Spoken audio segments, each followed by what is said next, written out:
Hello everybody, Flash Notion back for another reaction to One Punch Man! I haven't found a good way of saying that yet, that makes it sound cool. Yeah. Anyway, so, yeah, last time it seemed like we were setting up a few different things, we got introduced to the whole Hero Association, found out that Saitama is the only reason it exists, and yet he's pretty much at the bottom of it right now. While Genos is rising to the top very easily. And no surprise there. I mean, Genos is a badass, but like...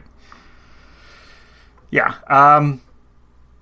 Meanwhile, let's see. Episode 5 didn't really have a bad guy, did it? But episode 6, we dealt with Sonic again.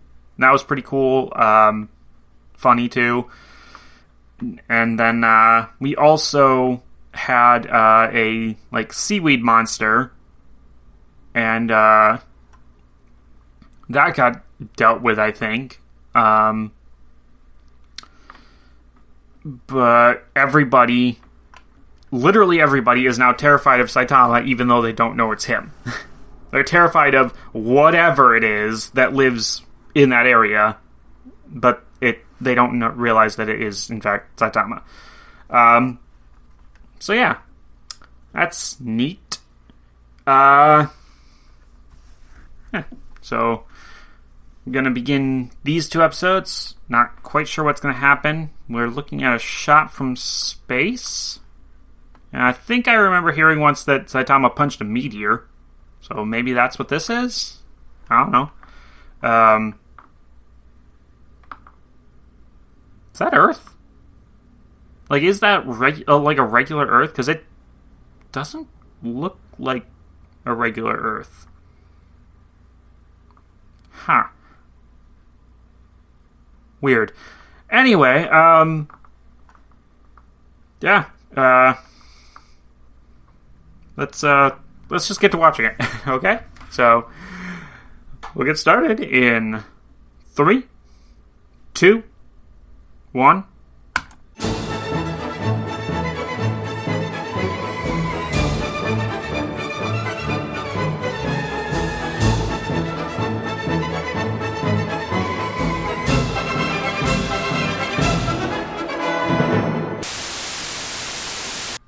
And we're back on YouTube. Okay.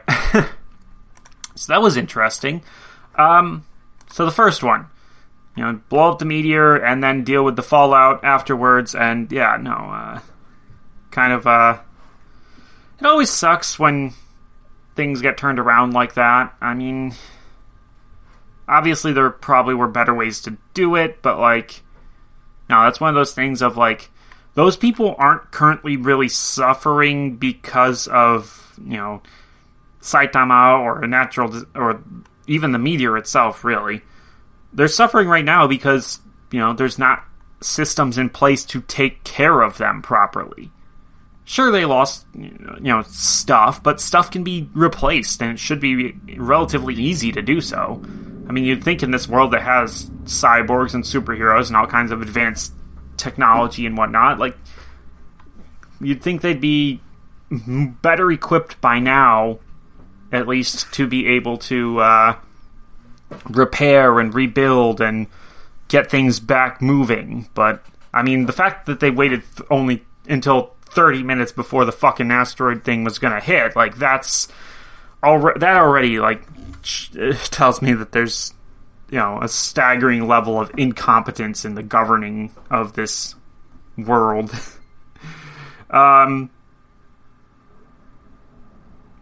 So yeah, I don't know there, but yeah, no, I've always said, like, natural disasters and like hurricanes and whatnot, everybody's like, oh, it's so terrible, we how can I don't know how to put this, but like, a lot of people will like either blame deities for sending natural disasters and causing them suffering and for the suffering that happens afterwards, or they will look at the suffering that happens after natural disasters and say, well, how can anybody believe in a deity because of this sort of stuff? And meanwhile, I'm just sitting here being like, regardless of whether or not you believe in any kind of deity, like, the suffering after a natural disaster is not caused by the natural disaster itself or any deity out there. It's caused by people who don't take care of other people. You know? Like, we have the ability, we have the resources to actually deal with these natural disasters, and we have been dealing with them, well, we have been experiencing them for long enough now that we should have systems in place to help, to give shelter and food and whatnot to the displaced people. I mean, it shouldn't be that hard. But apparently it fucking is. And there's no reason for it to be, as far as I can see. So, yeah, I don't blame gods or natural disasters for human suffering. I blame humans, because that's all there is to it. Anyway, that's my takeaway from the first episode there. Kind of sucks. Saitama's not getting popular enough for what he did, for considering what he does. But he does need to learn how to minimize, collateral damage and whatnot. The second one there, that was a thing. Deep Sea King. The first design not really a big fan of it. It looked very weird. But I like the way that episode escalated things. And I do like getting to see some of the other heroes in action there. And yeah, Moomin Rider. I don't know what to make of him. He seems so ridiculous. He doesn't seem to have any powers or abilities, and like, I don't know. Like, he's kind of lame, but at the same time, I have to give him respect because he so badly wants to do good. It seems, just he's not. He doesn't have any actual capability to back it up at this point, it seems like, so. And I don't know whether or not I'd want him to get that capability. Like, it would be pretty cool to have, a hero who, like, just rides a bicycle and that's, like, his actual power, that he can turn it into being a badass, kind of similar like to how the main characters in the Fast and Furious franchise have turned driving cars into a superpower. Like, it's dumb, but if done well in terms of like, not necessarily the writing, but like the cinematography of it, it can be really, really cool and badass. But like, it has to be done well. So, yeah, I don't know whether or not I'd want that to happen with Moomin Rider, though. Because, like, it's still kind of a good joke at this point that, like, here's this guy who just rides a bike and he's fucking useless, and yet half the population fucking loves him for whatever reason. So, yeah. But the other heroes, the Lightning guy, I mean, we didn't actually get to see him be effective, but he seems pretty cool. The guy with the fucking bamboo stick there, I mean, he was pretty cool. He was actually doing some damage, so yeah, I think he's pretty nice. Got a nice attitude to him. The fucking jailbird guy there, Pui, I don't know what to call him. I'm gonna call him Pui, even though I know that's a Dragon Ball character. But Pui there, I mean, he also seemed pretty cool. Were they implying, though, that he raped a bunch of guys? Like, that's fucked up if that's the case. I don't know. I don't know. But, I mean, he seemed like he was a good fighter, so, like, yeah, I don't know.